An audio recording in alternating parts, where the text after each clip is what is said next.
video, we'll be doing an experiment related to the Newton's second law of physics by carrying out a drop test to measure the impact of collision between these two objects.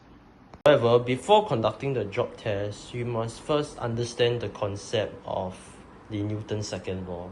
What exactly is the Newton's second law?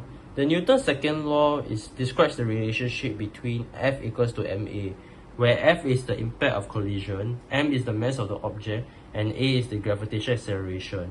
Most of us will know that the gravitational acceleration of the Earth is 10 meters per second square, and the gravitational acceleration for both objects used in the experiment, which is the umbrella and the toy, will be the same, regardless of their different masses.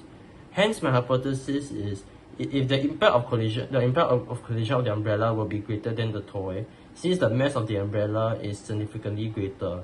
And how are we going to measure the impact of collision? It's through the sound it produces during the time of impact. Now I'll be conducting the drop test experiment, and do pay attention of the sound being produced as both of these objects hit the ground. I'll be dropping them from the same height to ensure the fairness of the experiment. 3, 2, 1. Let us analyze the experiment by watching the drop test clip again.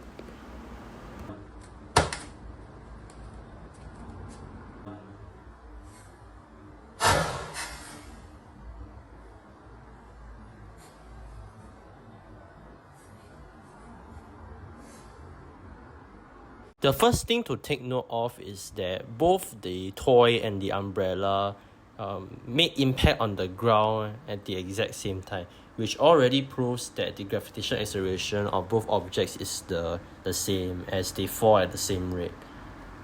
You can also tell that the sound made by the collision between the umbrella and the ground is much louder than the toy, which means that the collision impact is also greater.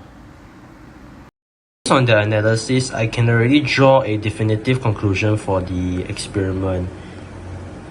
As we all know, the gravitational acceleration of both objects, which is the umbrella and the toy, are constant. However, since the mass of the umbrella is greater, the sound and impact of the collision made by the umbrella is also greater, which means that as the mass increases, the force of impact also increases, as long as the acceleration of the object is constant. Therefore, by conducting this simple experiment, we can already prove that the Newton's second law of forces is indeed correct. Thank you for watching.